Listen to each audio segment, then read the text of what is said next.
All right, everybody, welcome to the last, thank goodness, screencast for Chapter 5. I told you guys it was a big one.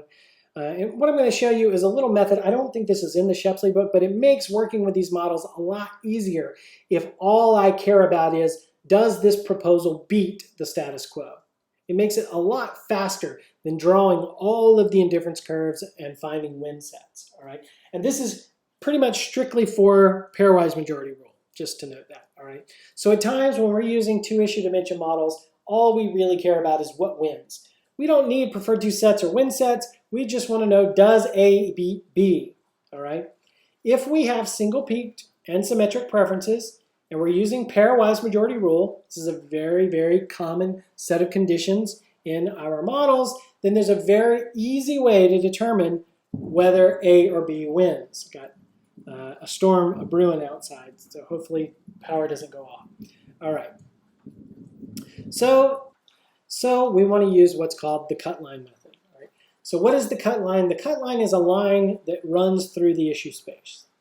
Everybody on one side of the line votes for one of the alternatives.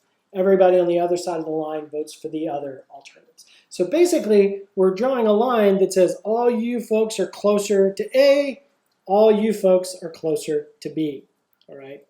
That's all the cut line is. And because we're using single-peaked and symmetric preferences, it's really easy to find that cut line. All right. So it's a lot easier to see what I'm talking about. Let's use a graph. So here we go. We have the full How I Met Your Mother gang: Marshall, Lily, Robin, Barney, and Ted. And here is the status quo policy. And somebody has proposed the proposal P. And we want to know, will the proposal P beat the status quo? Another way of saying it is P closer to at least 3 people's ideal point than is the status quo? You might think it might be, right? Barney, Robin, and Lily, it's kind of hard to tell with Barney, but it might, all right? So one way to check that is to do all of the indifference curves, find where at least 3 people's indifference curve, 3 people's preferred two sets overlap. That's the win set, and say, is P in the win set? It's not. It's outside of the win set. That takes a lot of time. So let me show you a quick method for determining that P actually would lose to the status quo under pairwise majority rule. All right, so here are the steps. Draw a line between the two alternatives. There we go. Straight line between the status quo and the proposal, or if it's just an A and B, draw a straight line between A and B. All right. Find the midpoint between the status quo and the proposal. All right. There's the midpoint. All right. Now draw an orthogonal or perpendicular line to the original line. So I'm going to draw a line perpendicular to this dotted line running through this midpoint. That's the cut line. All right. That is your cut line.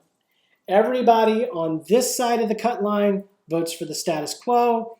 Everybody on this side of the cut line votes for the proposal. So only Lily voted for the proposal. Marshall, Robin, Ted, and Barney all voted for the status quo. It's a really fast way, if you're using pairwise majority rule, to determine what wins without having to draw difference curves and finding win sets. It's good.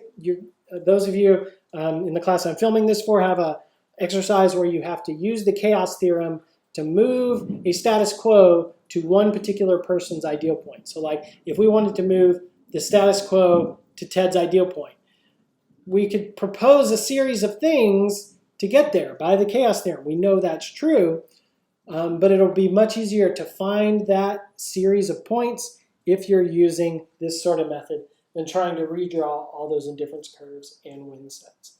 Okay, that is it finally for this chapter. So that's it for Chapter 5.